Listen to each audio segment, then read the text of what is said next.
Hello everyone, this is Praveen Kumar. आज के इस वीडियो में हम लोग बात करेंगे किस तरीके से हम अपने कॉलम के अंदर जो भी डेटा है उसको सॉर्टिंग कैसे करना, उसको अरेंज कैसे करना है। बेसिकली सॉर्टिंग आप दो तरीके से कर सकते हो। आप या फिर उनको असेंडिंग ऑर्डर में कर सकते हैं या फिर उसको डिसेंडिंग ऑर्डर में कर सकते हैं। असेंडिंग ऑर्डर का मतलब होता है कि अगर आपने नंबर लिया हुआ है, अगर आपका जो वैल्यू है अगर वो कोई न्यूमेरिकल फॉर्म में है तो वो लोअर टू हायर हम लोग वो कर पाएंगे असेंडिंग ऑर्डर के केस में। लेकिन अगर हम उसको हाई टू लो करना चाहते हैं तो फिर हमें डिसेंडिंग ऑर्डर करना होगा न्यूमेरिकल वैल्यू के केस में।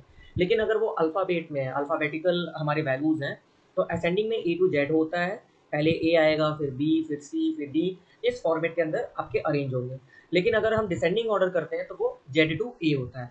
तो इसमें हम लोग कौन सा कीवर्ड यूज़ करते हैं, सबसे पहले तो ये समझना बहुत ज़रूरी है। हम लोग यूज़ करते हैं सॉर्टिंग के लिए order space by keyword. Order space by keyword से हम लोग कहीं ना कहीं अपने कॉलम को अरेंज कर सकते हैं। हमें इसको देने के बाद, इस कीवर्ड के बाद कॉलम नेम देना होता है। फिर उसके बाद अगर असेंडिंग ऑर्डर में करना है तो ए एस सी देते हैं कीवर्ड। अगर डिसेंडिंग ऑर्डर में करना है तो डी ई एस सी देते हैं। अब बाय डिफ़ॉल्ट क्या होता है, अगर आपने केवल ऑर्डर बाय देकर कॉलम नेम ही दे दिया तो बाय डिफ़ॉल्ट वो असेंडिंग ऑर्डर लेता है, यानी कि ए एस सी लेता है। लेकिन अगर आपको डिसेंडिंग ऑर्डर करना है तो आपको लिखना पड़ेगा डी ई एस सी। तो इसको हम लोग प्रैक्टिकली करके देखते हैं।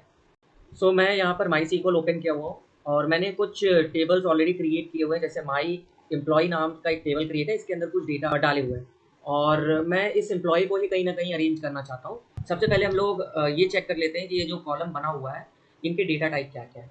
तो मैं इस एम्प्लॉयज़ को डिस्क्राइब करता हूँ इस तरीके से। तो आप देखिए आईडी जो है वो इन फॉर्म में है, एम्प्लॉय नेम वैर कैर है, जेंडर कैर है। एक चीज़ आपको ध्यान देना है, हम हमेशा जेंडर में भी कैर लिए हुए हैं। मैंने लास्ट वीडियो में ईनम लिया हुआ था, तो ईनम के केस में आपका ऑर्डर नहीं हो पाता है, आप अरेंज नहीं कर पाएंगे। तो मैंने इसको दोबारा से चेंज किया है कैर करके। अभी मैं वापस से इसको सेलेक्ट करके पूरे डेटा को शो करता हूँ।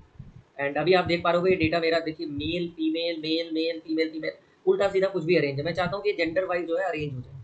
मतलब एम जो होता है वो बाद में आता है एफ की। एफ हमारा पहले आता है अल्फ़ाबेट्स के अंदर। तो अगर मैं असेंडिंग ऑर्डर में करूँगा तो एफ ऊपर होगा, एम नीचे होगा। इसको हम करके देखते हैं। Select select star from employees, ये मेरा टेबल का नेम हो गया। फिर हम लेंगे ऑर्डर बाय। टेबल नेम के बाद हम ऑर्डर बाय देंगे। ऑर्डर बाय किस कॉलम के बेसिस पे आप कर रहे हो, तो मैं जेंडर के बेसिस पे कर रहा हूँ।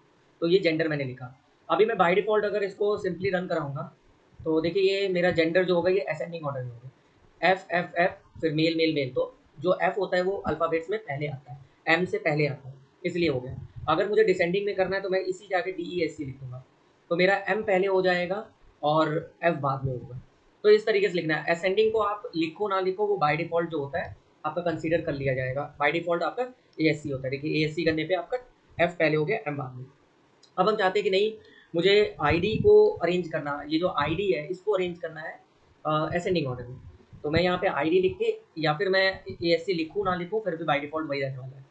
तो अगर मैंने इसको रन किया, देखिए 1 2 3 4 अरेंज हो गया। अगर यही चीज़ मैं डी ई एस सी के साथ करता हूँ, डी ई एस सी, तो आप देखिए ये मेरा 7 ऊपर हो जाएगा, 7 5 4 3 2 1 इस तरीके से होता है। अब हम चाहते हैं कि नहीं, मुझे दो अलग अलग कॉलम को अरेंज करना है।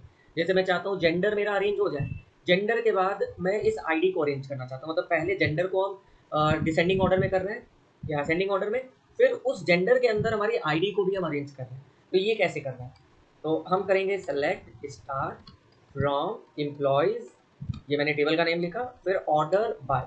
तो पहले मुझे अरेंज करना है जेंडर को, तो जेंडर, और इसको मुझे डिसेंडिंग ऑर्डर में करना है, यानी कि एम पहले आएगा। तो डी ई एस सी कर दिया मैंने। फिर कॉमा लगाकर इस जेंडर के अंदर जितनी भी आईडी है उनको मुझे अरेंज करना है। तो आईडी को मुझे करना है ए एस सी ऑर्डर पर, असेंडिंग ऑर्डर पर।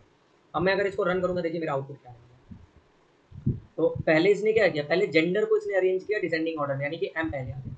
और फिर आईडी को इसने अरेंज किया 1 3 4, मतलब लो टू हायर। असेंडिंग मतलब क्या होता है, लो टू हायर। और यहाँ पर भी फीमेल में भी आप देखो 2 5 7।